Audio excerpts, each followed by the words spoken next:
Good evening. I'm Grace Calhoun, Director of Athletics and Recreation at the University of Pennsylvania, and I'm thrilled to welcome you to what I know is going to be a phenomenal evening, a recap of the Masters with Bernhard Langer. I want to thank our host for this evening, Ron Jaworski, and his lovely wife, Liz, for hosting us at their beautiful Downingtown Country Club. Now, Penn alums and Philadelphians know that Ron Jaworski needs no introduction. Eagles standout Hall of Fame quarterback. But what people might not know is how successful Ron has been since hanging up the cleats just a couple of years ago.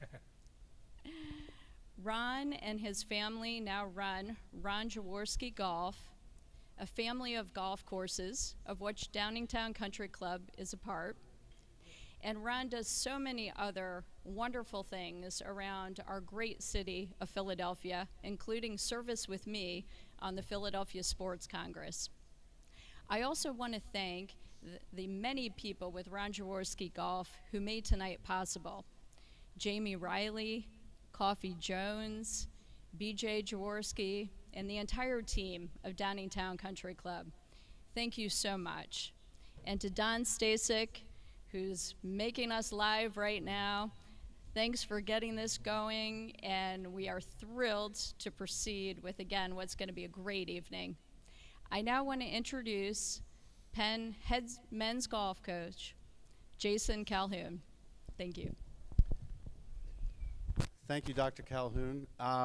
First, I want to thank Dr. Calhoun and the rest of the administration at University of Pennsylvania for doing all that you do to keep us safe during these unprecedented times, and also all that you're doing to get us back to our sport and get us back to participating.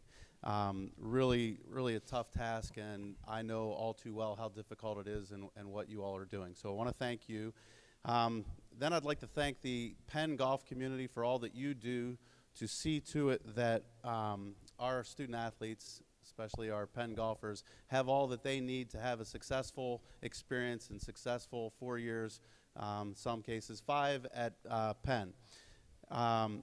Really would like to thank Mr. Jaworski and his staff for the partnership that we've enjoyed over the last couple of years, and the partnership that we will continue to have going in the next couple of years as well.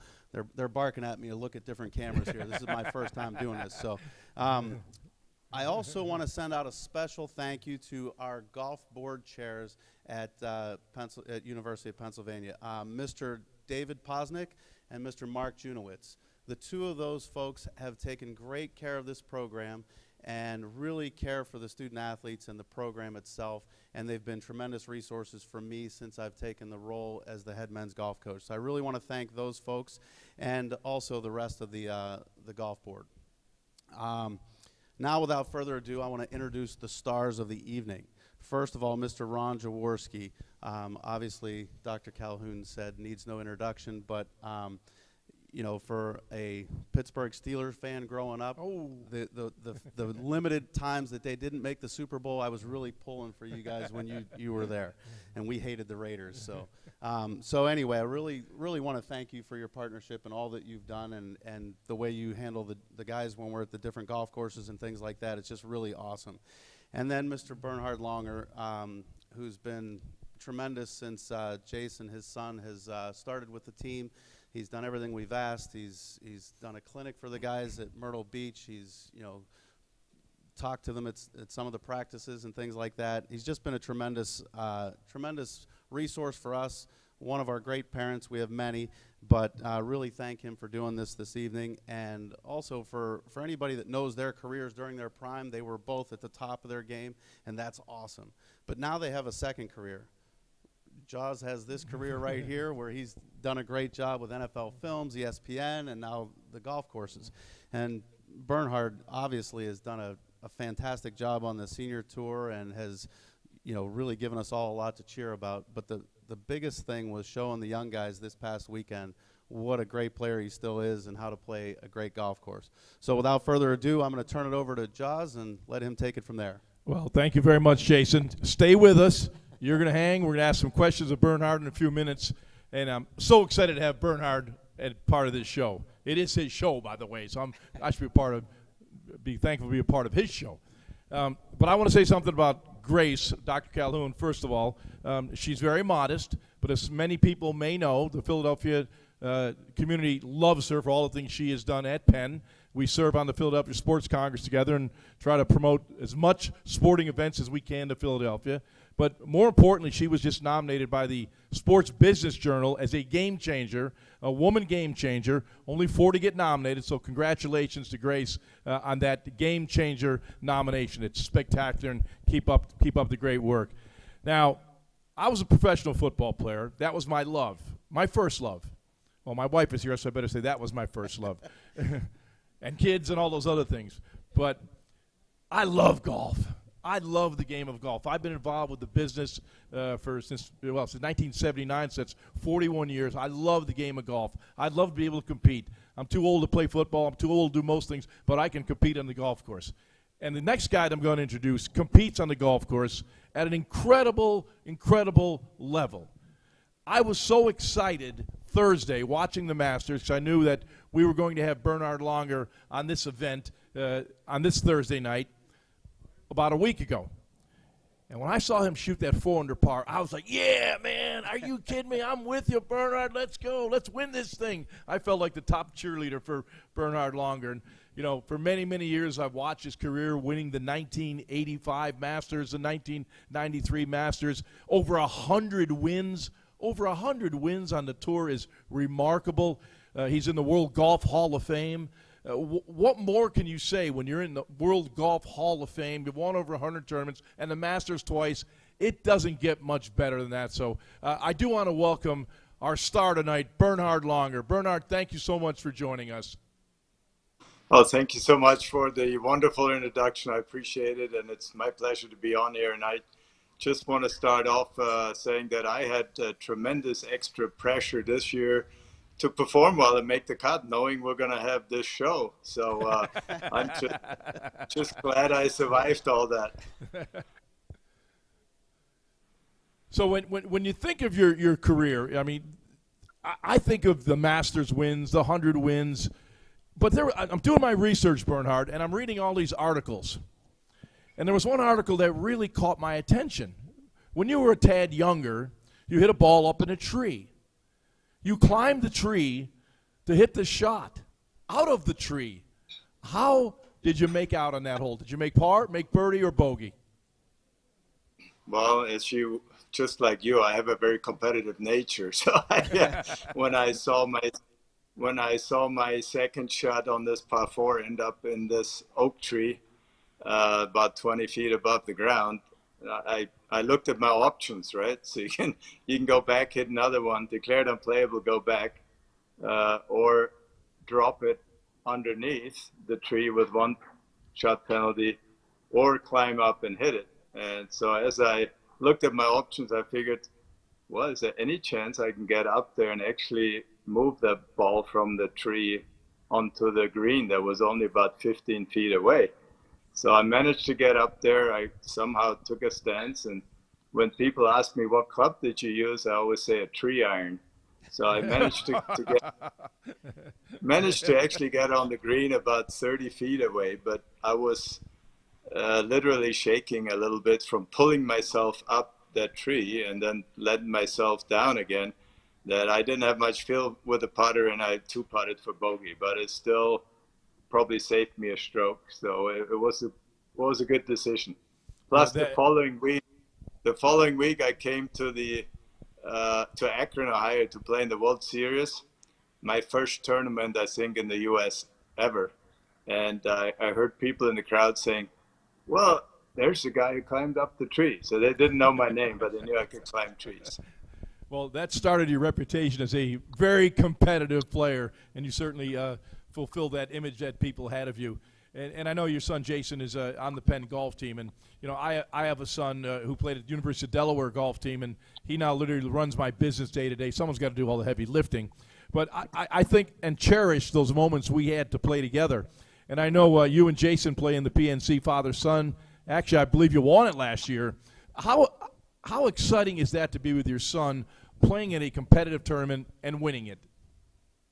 You know, that's one of my favorite events. I always call it the fifth major. So it's just so special to get your kids. And we have 4 kids, 2 sons, 2 daughters, and I played that tournament with all of them and won it 4 times, twice with each son.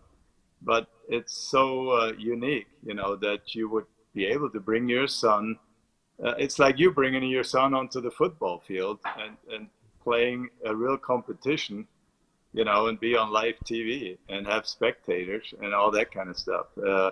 But to have all the family there and the support and just show my kids what I do on a daily basis, and then be paired with other legends. I mean, we've been paired with Arnold Palmer and Jack Nicklaus and Gary Player, and you know, they're all major winners. There's only 20 teams, and to be a part of it, you have to be actually a multiple major winner. So it's a very cool weekend, and I'm so excited and look forward to playing again in a couple of weeks. And I just heard today that Tiger Woods is actually going to play with his son and participate. So that's going to be great for the tournament. Yeah, it's great for the event, and I'm sure a lot of eyeballs will be on the TVs watching you guys play. And Jason and I've got a bunch of questions from the Penn family, the Ron Jaworski golf family, our community of golf here in the Philadelphia region, and we want to throw some at you and see how you can handle these tough questions from us tough Philly and Penn fans that are out here, Bernhard. So this is from, let's see, we got David Surdom, who, by the way, is a member at one of my courses. So he got the first question out. Nice. What was the feeling you had when Ben Crenshaw put that first green jacket on after you won the '85 Masters? Well, David, it's a dream come true when you win your first major. All of us, you know, professionals try so hard to win majors because those are the tournaments that elevate you to a different level. And you're going to hear that for the rest of your life, that you are either, you know, the U.S. Open champion or the Open champion or the Masters champion, whatever it may be. Whenever we get introduced anywhere in the world, it's, you know, in my case, Masters champion. And besides that, it's a wonderful tournament to have won. All the traditions they have at that tournament, from the past champions dinner to inviting, you know, the older guys to be there, to be a part of it, to even let them, you know, I asked this year because I'm 63 and I had heard rumors that you can only play till you're 65. So I said, well, I'm going to better ask the chairman to find out when my time is up. And he said, no, those are rumors. You are welcome to play as long as you want and as long as you feel like you can compete somewhat. So I'm looking forward to playing it again next April and hopefully a few more years down the road. But it's a wonderful tournament. They've done so much for the game of golf to grow the game worldwide. Now they have amateur tournaments in South America and Asia. You know, they do the drive, chip, and putt event. They have the ladies tournament normally, not this year, but so they're involved in all sorts of ways to grow the game. What some people might not know, there's not one tent during the tournament. Most tournaments we go to, they have tents everywhere. These are all permanent structures. They're there the whole time, all year round, and they only use them, some of them, many of them, only for 7 days of the year. So it's a very special place, and I get goosebumps every time I drive down Magnolia Lane, see the clubhouse in the distance, and knowing that, you know, I'm going to be part of that past champions dinner with many legends of the game and have a fun evening with them and share some cool stories. Yeah, Bernhard, you played great. You also made, for you, probably a tap-in. We have some video of this putt that you made. I think it was actually measured at 63 feet. And here it comes. I can't even see the pin. I don't know about you, Jason. 16th hole was over the water. Doink. Back of the cup. Rory's smiling. He's laughing. You look pretty happy yourself. Crowd's going crazy. All 3 people that were there. But what a great putt. And boy, that 16th hole Magic. It's a magical hole out at Augusta. Jason, I'll turn it over to you. I know you've got a question for Bernhard. Okay, so I'm gonna skip one here, and I'm gonna go down one. Okay. All right. So this question comes from Michael Rosa. You scored better than DeChambeau, but how did you deal with him hitting the ball so much farther than you? Yeah, it's a great question, Michael. And I had played with Bryson in May at the very first tournament, the Colonial. We played 9-hole practice round together, and it was incredible what I'd seen then. And then I heard the last few months that he's gotten even longer and bulkier and bigger and all that kind of stuff.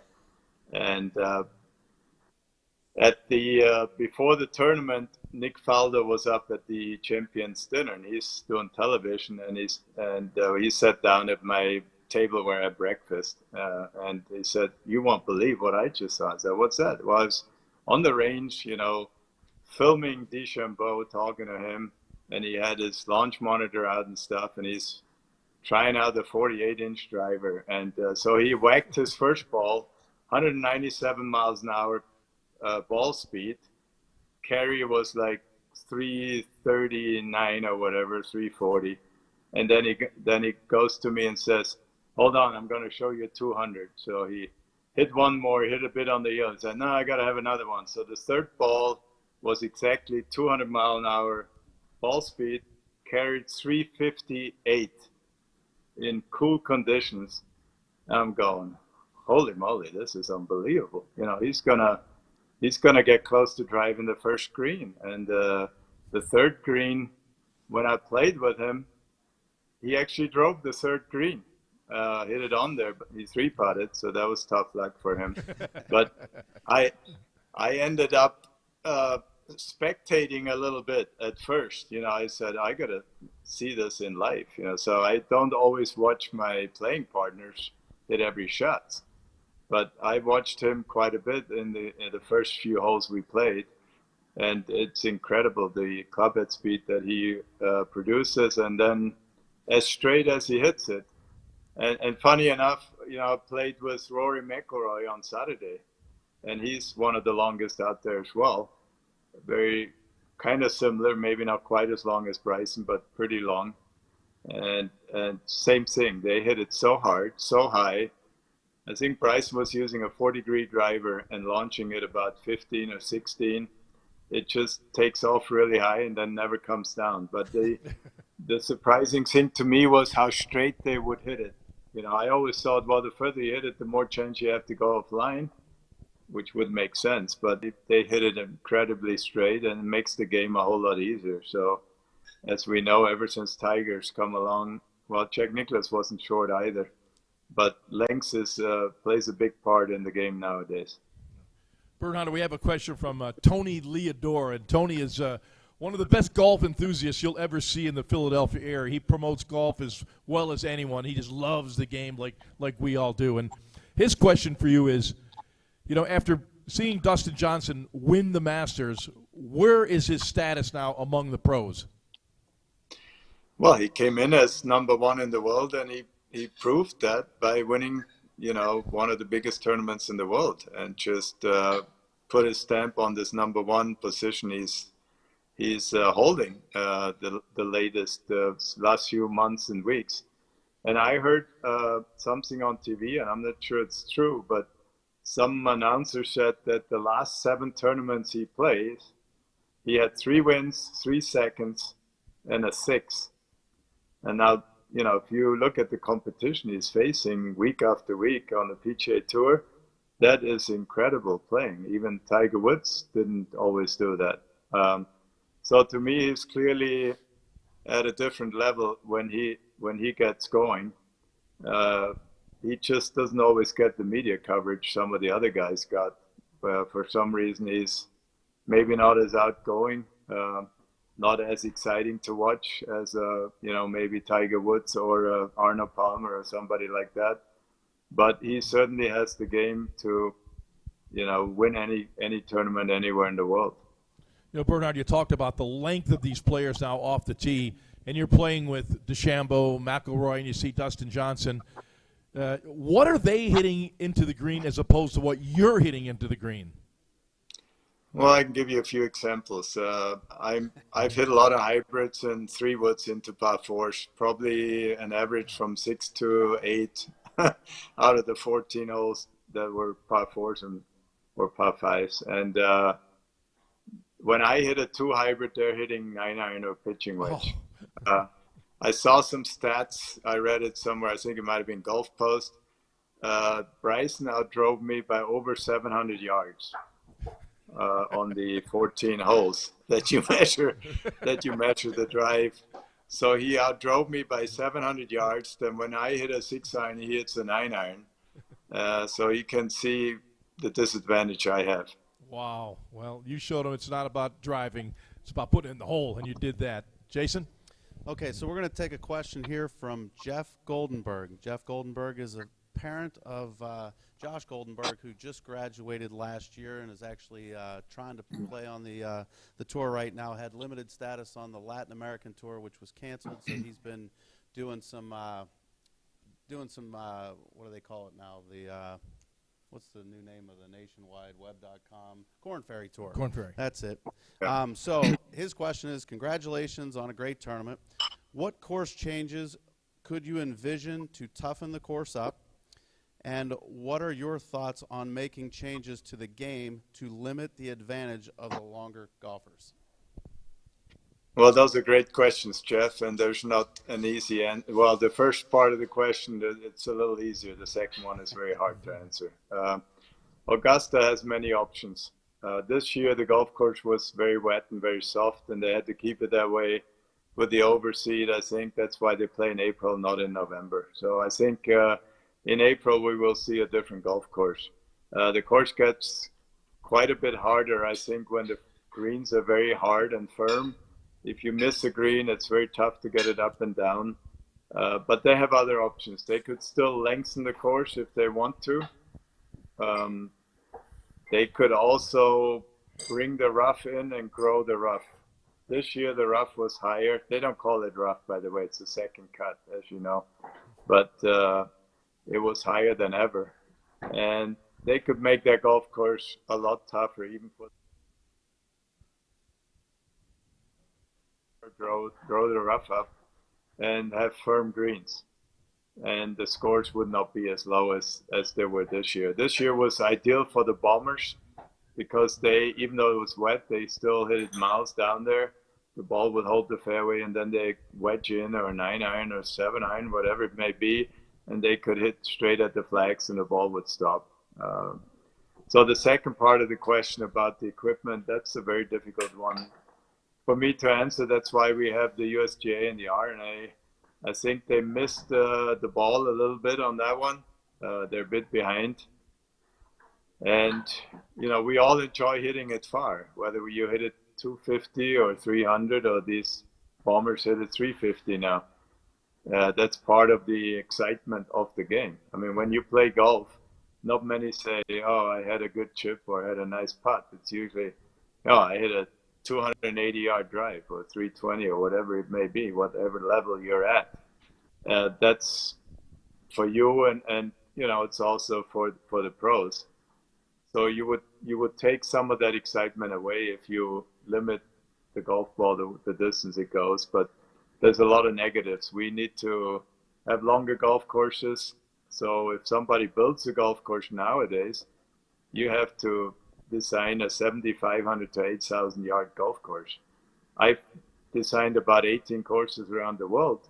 Some, you know, about 25 years ago, we were designing 6,500 yard golf courses at the time. We would put fairway bunkers at 220 yards, 240 yards. Well, the modern player doesn't even look at those. They're not even in the way.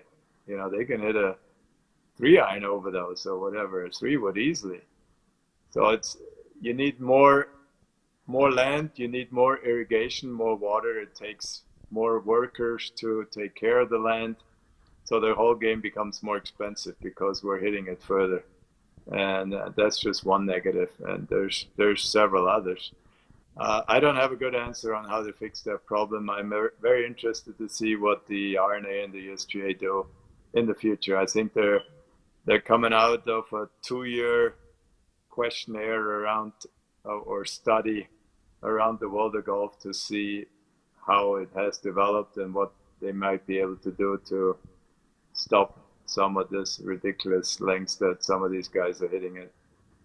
Bernhard, doesn't that, to a certain degree, eliminate a lot of golfers, not at the pro level, but people that, as you mentioned earlier in the show, there's a golf boom going on right now. People are loving to play the game. If you start designing golf courses at 7,500 yards, don't you eliminate a large majority of players?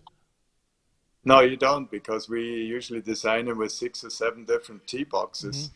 So if somebody's not that long or not that good, they shouldn't play off the back tees. They can play 3 or 4 or 5 tees forward and play at whatever level, a distance they're comfortable with.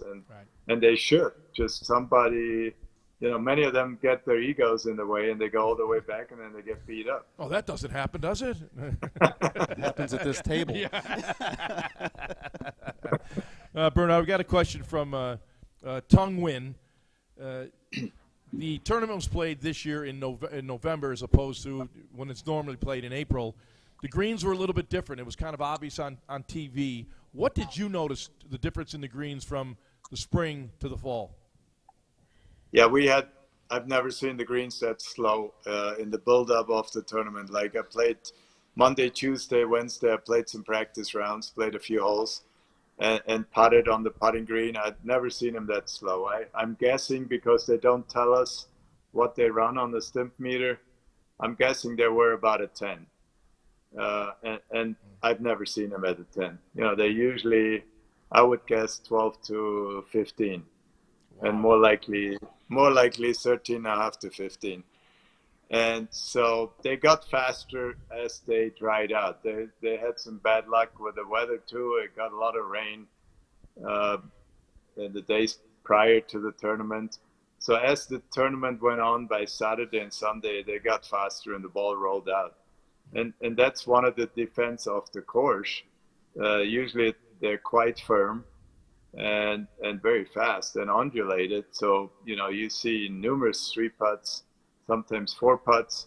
I've putted off the 9th green on one occasion. I rolled 30 yards down the fairway. Oh. Felt like a fool, but I'm not the first one to do it, and I won't be the last. So, and it makes the short game that much harder. If you're in a bunker and you hit to a soft green, you can stop it much quicker than when it's firm and fast. Or if you chip and pitch onto it, everything is easier when they're soft. So they were slower, they were softer than I'd have ever seen it, and I think that's all going to change in April. Jason? Okay, so this question, actually, we're getting a little live feed here. I'm getting text questions. Check it out. So I'm learning a little bit here. So this question comes from Mark Junowitz. Says, what adjustments did you make this week chipping off of the Bermuda versus the rye or the bent? Well, Mark, we didn't have any Bermuda. It was all rye. They overseeded a week sooner than they normally did. That's out of the mouth of the chairman. He would know. And the rye kicked in fairly well. Not as well as it is in April, but there wasn't much Bermuda left. We could see a little bit of Bermuda in the rough still underneath, but the fairways were all rye. So we didn't have to make any real adjustments. The fairways weren't as pure as usual. The ball wasn't always sitting up. And I think that's why you might have seen some guys, duff it here and there or blade it a little bit. A lot of that is down to the difficult lies that we sometimes faced. Well, along those lines, there was one shot of you from behind the green. I think maybe it was on 1. Did you you had one kind of come back to you? I remember as it was coming back to you. And I hate to bring that up because my wife saw it and she said, "Oh no!" And I said, "Well, it happens to everybody." But can you talk us through that little scenario and what happened? Because you end up getting it up and down after the fact, I believe. Right. Well, it's never easy around Augusta because the grain is usually into you, and everybody that plays golf knows chipping off a lie where the grain is into is a very hard shot. You got to be extremely precise. You hit it a little heavy and the grass stands up and the ball and the club digs, and you try and hit it clean, and then sometimes you catch it too clean and blade it over the green. So many times I would revert to the putter or a hybrid or 7-iron to bump and run it. On this particular occasion, I thought I could lob wedge it up there, and I didn't do a good job. I caught it a little fat, and it came right back to my feet, and I had to face it over, and that's that's not a good feeling when you just stuffed one, and now you're trying the same thing again. But I pulled it off the second time, and made my bogey and got out of there. Bernhard, the next question is from Michael Sorelli. Sorelli, I got the E at the end. At 63, I said this earlier, you're the oldest player ever to make the cut at Augusta, at the Masters. What two things for you are most important in your longevity? Well, I think as we get older, there's two things that are key. First of all, your health, and flexibility and strength is very important, so that you can still make some kind of shoulder turn and create some kind of club head speed. But if we're not healthy, we can't practice the way we want.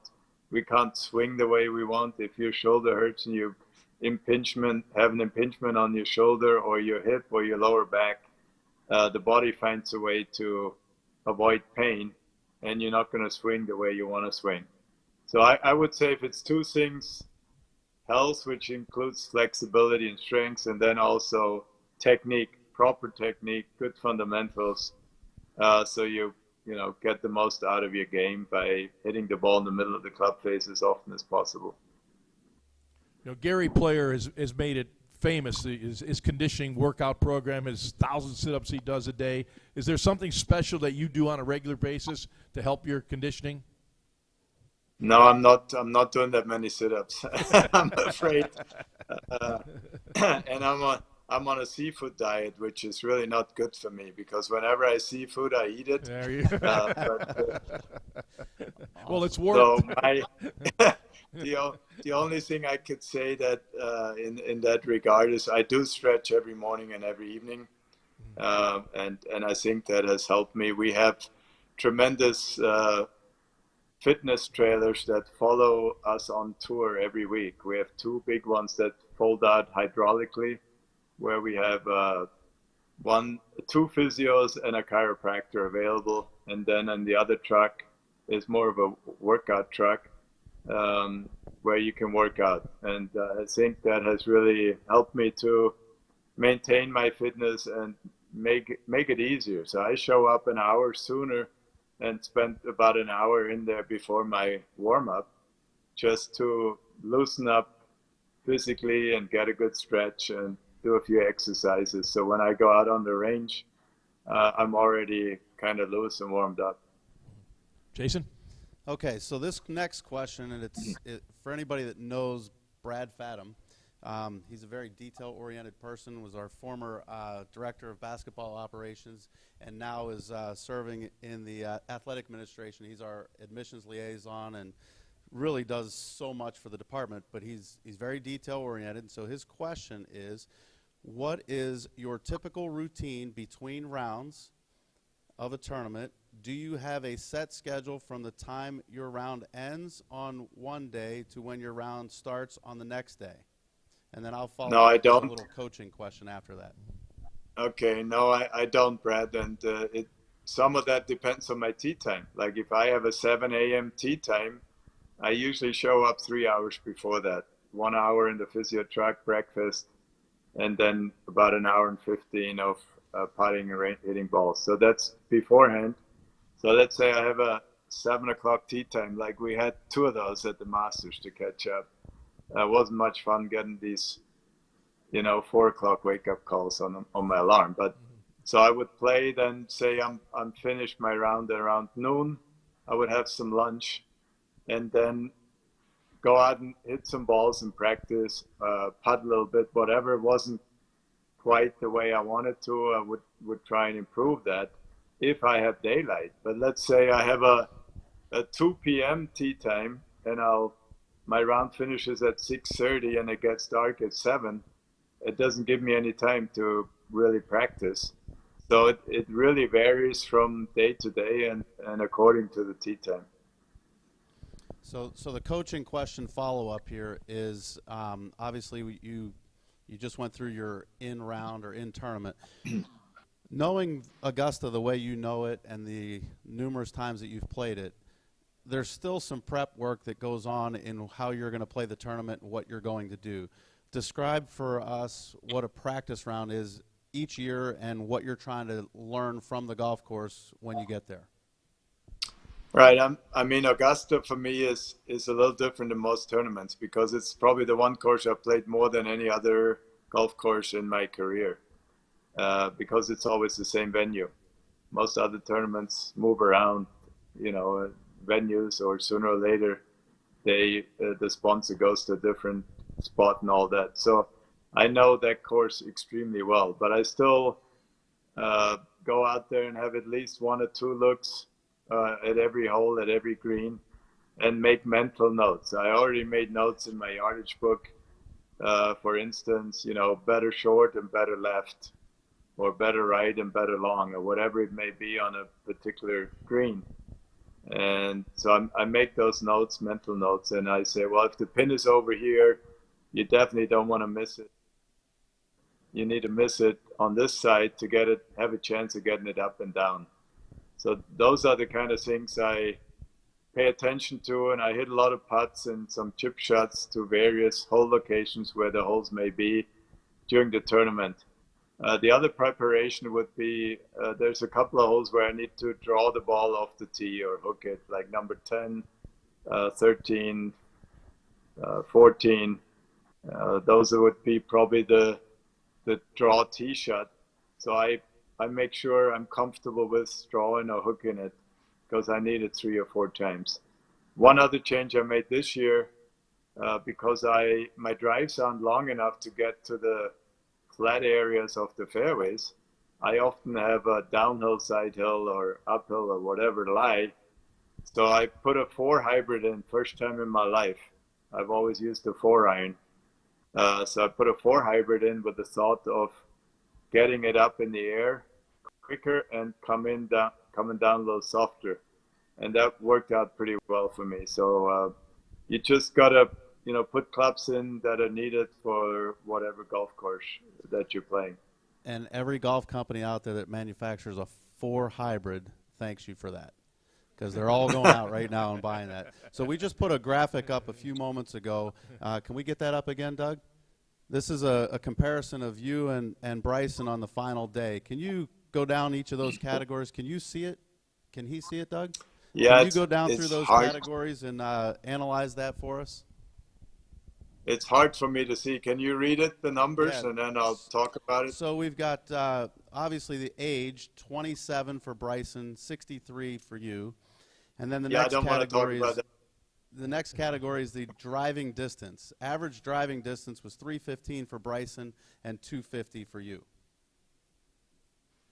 Well, that just shows that he's about 65 yards longer. Is that correct? That's great analysis right there. That's right. You would have been a good football guy. So he hits it. Analytics.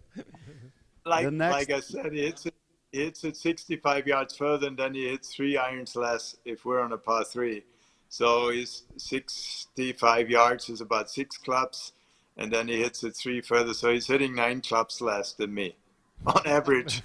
And yeah, that's mind-boggling. So it was 11-10 in fairways hit. He edged you by 1, which, as you pointed out, is pretty impressive for as long as he hits it. But you got him on greens in regulation. He had 9, you had 13. How about that? Yeah, I guess with as well as he drove it, as straight as he drove it, he didn't quite take advantage of it. His short irons weren't quite sharp, and he must have missed a few greens while I was able to hit a few hybrids and make him stop on the green. For me, that was my worst driving round of the 4. I would bet I hit 2 or 3 more fairways the previous 3 rounds, but we don't have those stats, so we don't know. Well, what's really impressive is I don't believe you had a 3-putt on the entire week. he had 3 on the final day. So obviously you knew your way around the greens a little bit better than he did. Well, what I saw when we played is the experience I have. I told you I played this course more times than any other golf course in the world, and hundreds of times. So I know the breaks fairly well. I know where not to go, where to go. I don't always succeed doing that, but at least I know about it. But there was one instance, for those of you that have played there, the 7th green. Bryson came up about 6 feet short off the green, and the pin was front right. So he was talking about this out loud actually to his caddy. He said, I can bump and here, or I can try and flop it and stop it, or maybe I could even hit it, 30 feet past the pin, and the slope would bring it back. And that's what he should have done. If I had been his caddy, because I played there so many times, I would have said, that is by far the best option. But he hadn't been there often enough, and he probably hadn't tried that in the few times he was there, and he wasn't sure the ball would come back, and the ball does come back. But so he went for the bump and run, wasn't very good, and he made bogey. So that's a typical example of having experience and not having experience. And as he will play there a few more times in the future, he will figure those things out, and he'll do a lot better. Bernhard, you've had great success on the PGA Tour Champions. It's remarkable what you've accomplished. How difficult is that tour? It's getting tougher and tougher.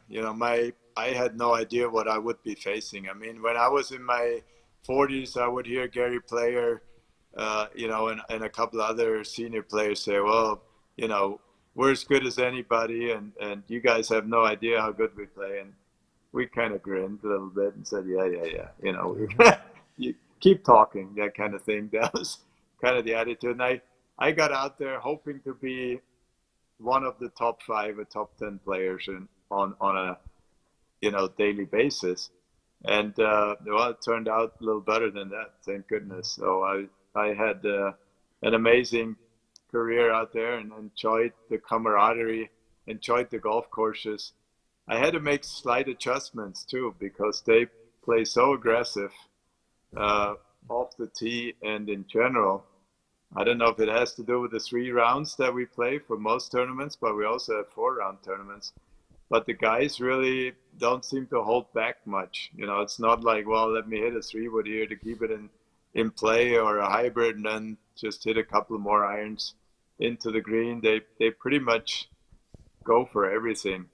And I have to explain, our pin positions aren't as tough as they are on the PGA Tour. PGA Tour, they go many times 3 yards from the edge, or 3 steps. We generally go 4, sometimes 5 from the edge. So it gives you a little bit more room to, first of all, fire at the flag. Secondly, if you miss it, short side yourself, you might have a little better chance to get it up and down. But the competition is still extreme, because we only allow 80 players. Not like the PGA Tour where they have 140, 150 most of the time. We have 80. So it's literally the 80 best seniors in the world that are competing, because it's the best tour, best senior tour in the world, and everybody wants to be part of it. And then every year you have some 50-year-olds come out, and somebody has to make way, and nobody wants to make way. They're not ready to give up this opportunity, so it becomes pretty competitive. Bernhard, you got time for a couple more questions? Absolutely. All right. Go ahead, Jace. You get one, I got one. Okay, so this one's a little off topic from the Masters, but I'm going to ask it anyway. I've met 2 of your children. I've met your wife. Your children seem to be very balanced in what they're doing. They don't seem to be 100% golf all the time, but they are passionate about it and care about it and so on. As you were traveling around playing and everything, how did you strike that balance, or how did you keep them from becoming what's the right word? How did you keep from pushing them too much into the game, or giving them balance, or keep from being an overbearing parent? Because I don't feel that you're that way. Well, that's a wonderful question, Coach, and I think I have to give a lot of credit to my wife Vicky for raising them while I was sometimes traveling. But we always focused on, family was important to us, and we wanted to raise them, give them opportunity to try different things. Like in terms of sports, they were able to try anything and everything except football, I have to say. I would not allow my What's the boys problem to there? play. Yeah, I know. The injuries are the problem. But so they grew up doing all sorts of things. And then we said, you can choose a couple of them or so, because you have to drive them there, right? As we know, parents, we become a taxi service at a certain age. And when your kids are involved in too many things, you're constantly going one way or another. So, we try to provide that for them. But at the same time, we try not to spoil them. We try to teach them, this doesn't just come out of heaven for free or whatever. You got to earn everything that you have, and you got to show respect. And when you do something, do it well, give it 100%. And take nothing for granted. Treat other people the way you want to be treated, and that kind of thing. And we're very grateful and thankful that they turned out pretty decent. Bernhard, being in the golf business like I am, I couldn't be more excited about the future of golf and what people like you represent. That you can play the game for life, you can play at a high level for the rest of your life, and I think we all really respect and appreciate what you have done for the game. And with this golf boom coming right now, it appears with this pandemic era that golf is one of the few things you can do right now, and the golf business is hot. How do you recommend that we approach the game, teach the game, not to become a pro or just enjoy the game and enjoy what it represents? Well, I think you need all of that. You need, for most people, to enjoy it, to have fun, to enjoy the beautiful nature, to embrace the etiquette that we teach, which is very good for young people, and just love the game and enjoy the game. But for some, they want to be pros, or they want to take it to as far as possible, and they need to be very dedicated and focused and maybe single-minded to get there, because there's thousands of kids around the world that will want to do the same, and some of them will do it. They will give everything to make it there.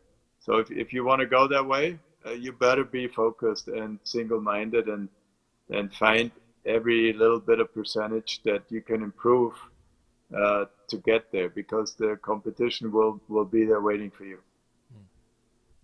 Anything else to add, Jason? So I'm going to read this question. It's a really good one. It's from Brent Marinan. It says, at least by the traditional golf media, I don't think the gravity of what you're accomplishing on the PGA Tour Champions gets enough attention. Personally, I think it's one of the greatest stories in sports over the past 5 years. In terms of your body holding up to perform at the level you are, how were you able to escape major injuries earlier in your career? And then also, how many hours of off-the-course workouts are you putting in each day on average?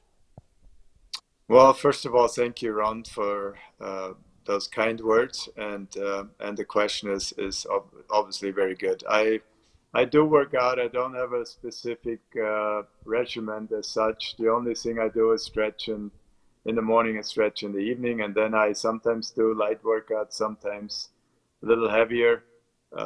Generally, when I'm home, I do 45 minutes of cardio and then 45 minutes of ropes and bands and light weights and stretching. On the road, it's not quite that heavy, not quite that long, but I'm in that physio truck every morning for about an hour, and usually after I play as well for about half an hour to stretch and do my light workouts. Sorry, I got lost now. So what was the other part? You covered everything there. That was good. You did a great job of answering that question.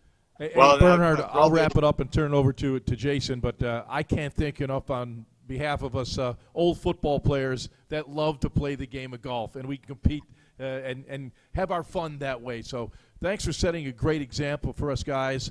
And I would just want to say thanks to you and the Penn family for this relationship that Ron Jaworski Golf has had to promote the game of golf, take care of your children when they're at our courses, and you can't watch them all the time, to make sure they're living by the right standards. So this has been a great partnership, and it's so great to have you as part of this relationship. So I appreciate your time tonight. Jason? Well, thank you, Ron. Thank you very much for the relationship that you have with the Penn family and what you do for them. And Coach Jason, thank you very much for taking care of our kids and making them into better human beings. Love being with you guys, and thanks for having me on. And I wish everybody a happy Thanksgiving and a Merry Christmas. Thank you so much. You have a great Thanksgiving, and say hello to the missus and the rest of the family for me, and we'll hopefully we'll be back at it in the spring, competing the way we did before. Thank you. Awesome. Thank you too. Well, maybe we should end this with Go Penn Golf, right? That's right. That's right. PMG for all the guys that are out there watching. All right. Thank you, everyone. Thanks for watching. I want to invite everyone to rediscover the excellence and diversity of my 6 championship golf courses. You know what first attracted me to the game of golf? It's the precision it requires at every level. At Ron Jaworski Golf, everything we do centers around you. It's the small touches that make golf so special. That's what drew me in years ago and forever shapes the way I feel about the game. Come enjoy our amazing signature golf courses or go to ronjaworskigolf.com. Your wedding might look a little different than you first imagined, but that doesn't mean it can't be the most memorable day of your life. At Ron Jaworski Weddings, our 5 award-winning wedding venues are open, and we're meeting with couples daily, both in person by appointment or virtually with tours and video conferences. Voted the best of the knot and Wedding Wire 11 years in a row. See all we can do to make your day special at ronjaworskiweddings.com.